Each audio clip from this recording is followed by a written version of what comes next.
as head power।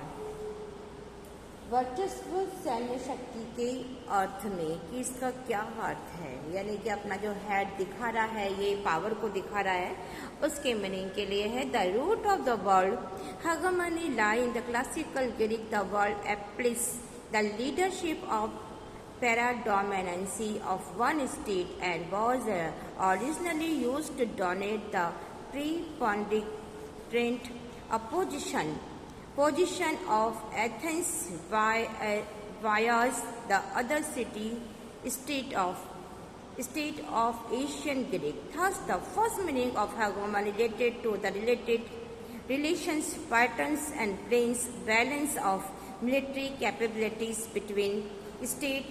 It is the nation of hegemony as military preponderance that is especially Germans to current position and rule of the US in world politics. Do you remember Aisha who lost her leg in an American missile attack? It is a hard power hegemony that has broken Aisha's body. It is not his strength.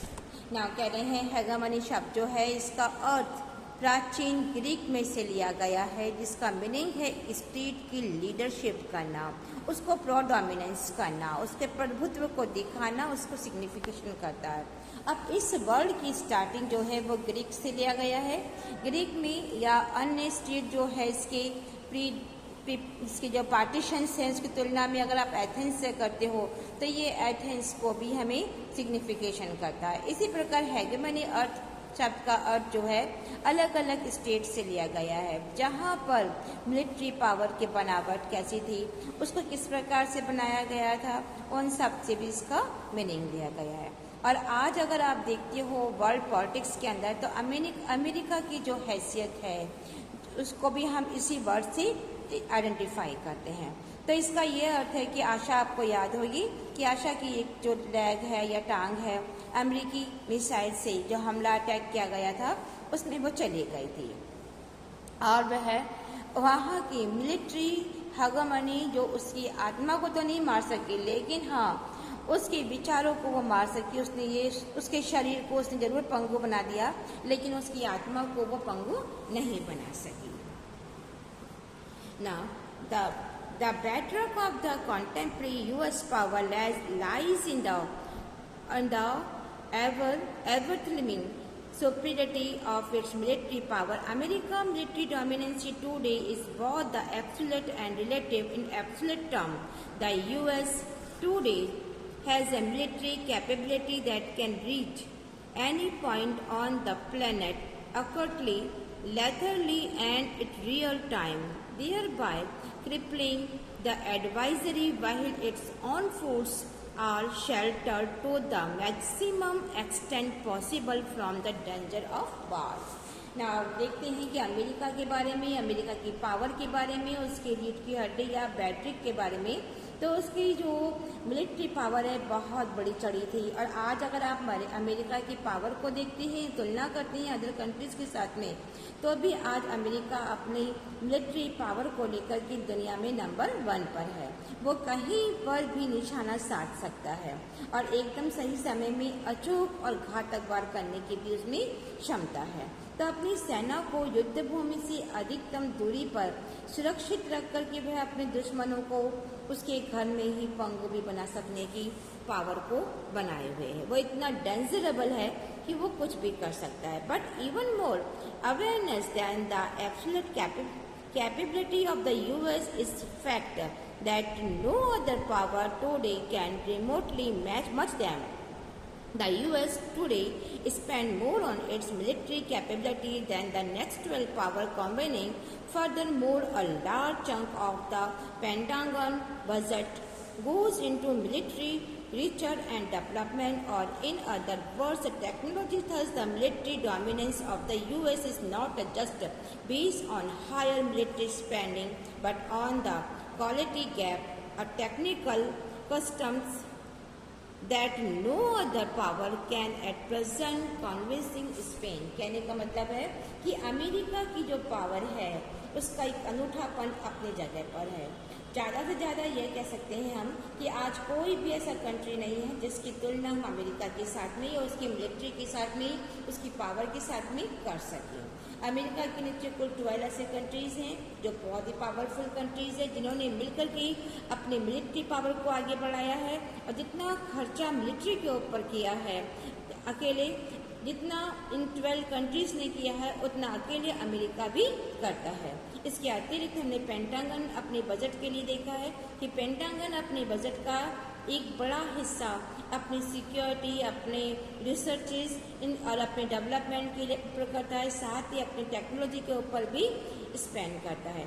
इसी प्रकार America का जो military का budget है, उसका अगर आप base देखते हो तो उसने हायर बेस, अपनी हायर लिमिटेशन उसमें स्पेंड नहीं की, बल्कि उसकी क्वालिटी को भी बढ़ाया है। और अमेरिका आज नंबर 1 पर है अपनी टेक्नोलॉजी को लेकर के।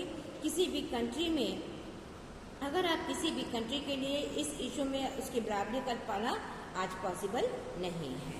The undoubtfully the US invasion of Iraq rivalry several American voluntarily. The US has not been able to force the Iraq people into submitting to the occupation force of the US-led coalition. To fully understand the nature of American weakness, however, we need to have a historical perspectives. Imperial power through the history, you have used military force to accomplish only 4 tasks: to corner, deter, punish, and police. As the Iraq invasion showed the American capacity to conquer of formidable. Similarly, the US capability to deter and to punish it is self-evident. Where the US military capability has thus far even shown to have serious weaknesses in the pacing and occupying territories. Now, कि सैन्य शक्ति के बारे में आपने देख लिया कि जितना वो खर्च करता है उसका इसके बराबर हम नहीं कर सकते, इसमें कोई शक नहीं है, कोई डाउट नहीं है कि इराक पर जो अमेरिकी की या अमेरिका के द्वारा जो हमला किया गया, अटैक किया गया, इससे अमेरिका की कुछ हमें कमजोरी दिखाई पड़ती है। क्यों? क्योंकि हमने ये देखा है कि 12 कंट्रीज ने मिलकर के अकेले इराक के ऊपर हमला किया था। तो अमेरिका इराक की जनता को अपनी लीडरशिप वाली कॉलिशन फोर्स के आगे झुका पाने में सफल नहीं हो सकी। और अमेरिका की कमजोरी या वीकनेस का पूरी तरह समझने के लिए हमें इसकी हिस्ट्री के बारे में देखना होगा।